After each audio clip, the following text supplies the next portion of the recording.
IAS Tukaram Mundhe यांनी अवघ्या काही आठवड्यात जे करून दाखवलं ते अनेक वर्षात का झालं नाही। बेसळीच्या बाजारात धडक कारवाई होताच अचानक टंचाई का निर्माण झाली आणि सर्वात मोठा प्रश्न, इतकी वर्षे नेमकं काय सुरू होतं। तुकारामांचा गाथा गुणवा, त्यांच्या बदला करा, पण त्यांचं कार्य थांबवणं कोणाला शक्य झालं नाही आणि होणारही नाही। पुन्हा एकदा IAS तुकाराम मुंढे चर्चेत आहे, कारण त्यांनी अवघ्या काही आठवड्यात अशा कारवाया केल्या आहेत ज्यामुळे भेसळ करणाऱ्यांमध्ये खळबळ उडाली आहे। पनीर, खवा, तूप आणि इतर दुग्धजन्य पदार्थांवर होत असलेल्या धडक कारवाईनंतर बाजारात टंचाई निर्माण झाल्याच्या चर्चा सुरू झाल्या आहेत। पण यामुळे एक मोठा प्रश्न उभा राहिला आहे। जर एका अधिकाऱ्याने काही आठवड्यात एवढी मोठी कारवाई केली तर इतकी वर्षे संबंधित यंत्रणा नेमकं काय करत होती। तुकाराम मुंढे यांच्या बदलीसाठी पुन्हा प्रयत्न सुरू झाले आहेत का, आणि त्यांच्या कारवाईमुळे नेमकं कोण अस्वस्थ झालं आहे, हे जाणून घेऊया आजच्या या विशेष रिपोर्टमध्ये। नमस्कार मंडळी, मी उमेश शिटणारे आणि आपण पाहता विदर्भ लाईव्ह। गेल्या काही दिवसांपासून अन्न व औषध प्रशासनाच्या कारवाया राज्यभर चर्चेचा विषय ठरत आहे।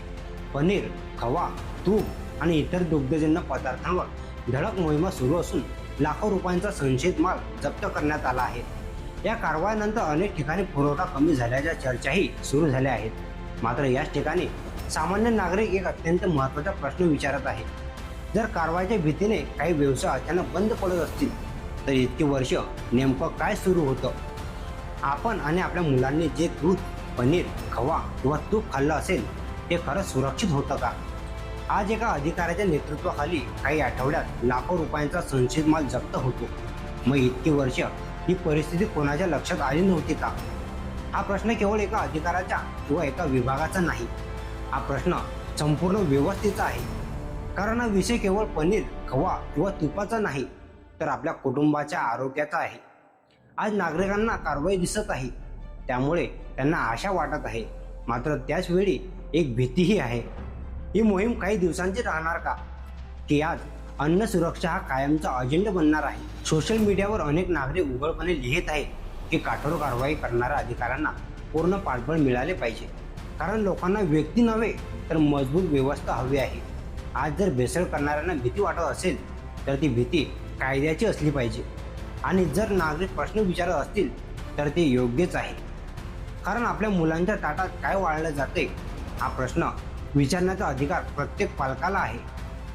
दरम्यान अनेकांकडून असा दावाही केला जात आहे की IAS तुकाराम मुंढे यांच्या बदलीसाठी पुन्हा प्रयत्न सुरू झाले असतील, कारण यापूर्वी कठोर निर्णय घेतल्यानंतर त्यांची अनेकदा बदली झालेली आहे। मात्र यावेळी जनतेची अपेक्षा एकच आहे, अधिकारी बदलले तरीच चालतील, पण भेसळ विरोधी कारवाई थांबता कामा नयेत। मित्रांनो, तुम्हाला काय वाटतं, तुकाराम मुंढे यांच्यासारख्या अधिकाऱ्यांना पूर्ण स्वातंत्र्य आणि पाठबळ मिळायला हवं का, आणि राज्यातील भेसळ विरोधी मोहीम कायमस्वरूपी सुरू राहिली पाहिजे का? तुमचं मत कमेंटमध्ये नक्की सांगा।